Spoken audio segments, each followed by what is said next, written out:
Hi everyone, my name's Pan, aka the Greek Leek, and welcome to an edition of Ace Podcast Nation.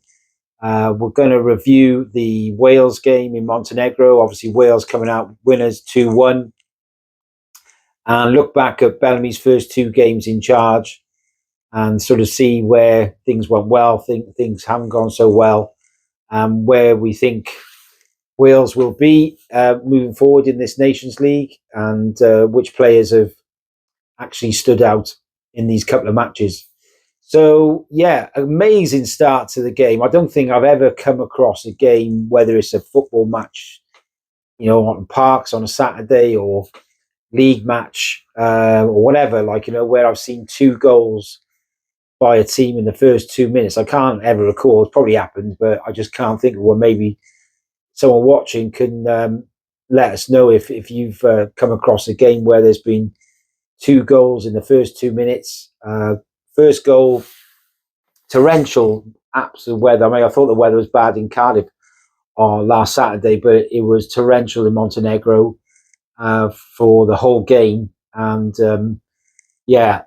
first goal, defensive error, came off, ricocheted off their defender from a defender trying to clear into the path of Kiefer Moore.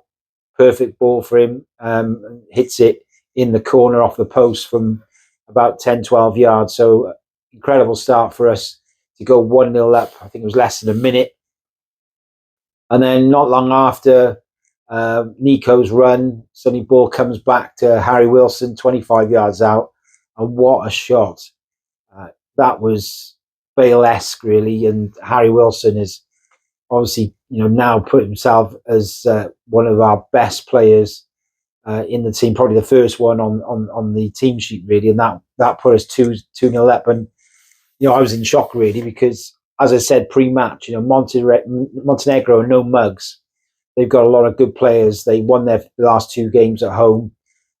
We haven't got a good record there. We've never won before yesterday, so I was really shocked, to go 2-0 up, playing a 4-4-1-1 system. I thought he'd drop Ramsey, and he did. I thought he'd play Kiefer Moore, and he did. It was interesting to see Nico playing on the sort of wing position with Roberts as the two. And Ollie Cooper was there with Ampadu instead of Jordan James, which a little bit surprised about. But it was encouraging start from us.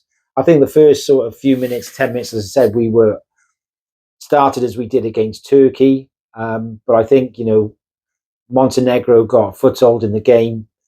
And really, I think we sort of struggled from then on. And if you look at the game overall, I mean, they had 22 shots. And I did say Jovetic, Kristovic, the two strikers would be the danger men. And they certainly were. There was periods in the game where Ampadu lost the ball in the middle, straight to Jovetic, who hit an incredible shot from 45 yards, 50 yards. And it just, Darlow had no chance, really. I mean, he wasn't expecting that. Hit the crossbar, could have easily gone in. They'd have a number of shots on our goal and really kind of dominated us from most of the game from sort of 10, 15 minutes on. The second half, they sort of pummeled us with shots. Carl Darlow was a big plus for us. I was a bit surprised, actually. He came in, I thought Ward did okay in the first game, wasn't expected to play in Montenegro, but credit to Bellamy for giving him the opportunity. Carl Darlow didn't put a foot wrong. Two incredible saves, world-class saves, really. He, I feel, should be our number one. That was a performance that was, in my view, an 8 out of 10. And he should definitely be our goalie for the next couple of games. So that was really encouraging to see. Other players that stood out, obviously, as we said, were Harry Wilson and Kiefer Moore, obviously, up front. Nico Williams had a good game. But I think most of the team sort of struggled. The Roberts are right back. I've said that, for him to have two really good games on the trot, I haven't seen that for a long time. And I thought he struggled in the game. I think Ollie Cooper was losing his footing a lot. He really struggled as well. He came off. Brennan Johnson obviously was on the bench, and he came on for an injury, I think. And, I think it was Roberts, wasn't it, that went off. I think he's holding his shoulder. He had an opportunity, 20-odd yards out. Good save by the keeper. Kiefer Moore should have made it 3-0, I think, from Ben Davis's crossing. And then obviously the tide turned, really, where they were all over us. And as I said, they hit the bar. They'd a couple of really good saves from Darlow. Ben Davis's obviously clearance off the line. So, yeah, I think when you look at the game, as I said before, pre-match, the Wales don't get many wins away from home. And as I said, we've never won in Montenegro. And even though the conditions were horrendous, I thought their fans were fantastic. They had that open terrace. They were singing throughout. They really supported their team. And even though it was a smallish crowd, the atmosphere was pretty good. And the Montenegros are very passionate, proud of their country as well. So they showed that on the pitch. Even though the conditions were horrendous, I thought their technical ability was excellent.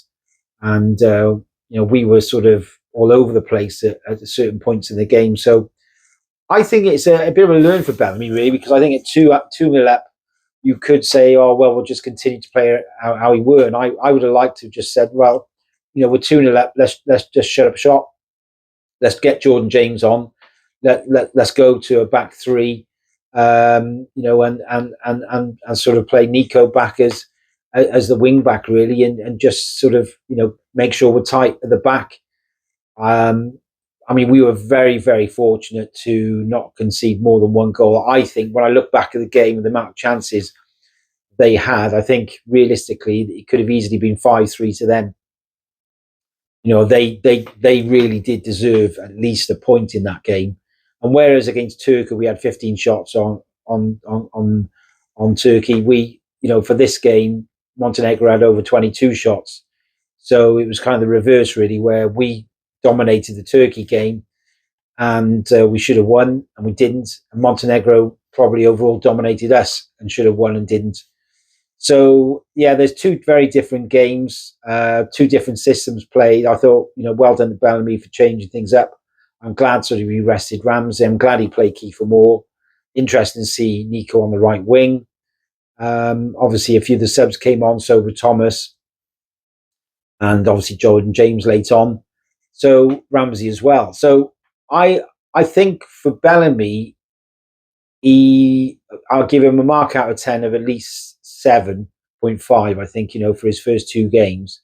But I think no real Welsh fan will look at these two games with, rose-tinted glasses and thinking, we're on some amazing change in journey because, as I said, Montenegro, no mugs, they are 73 in the world.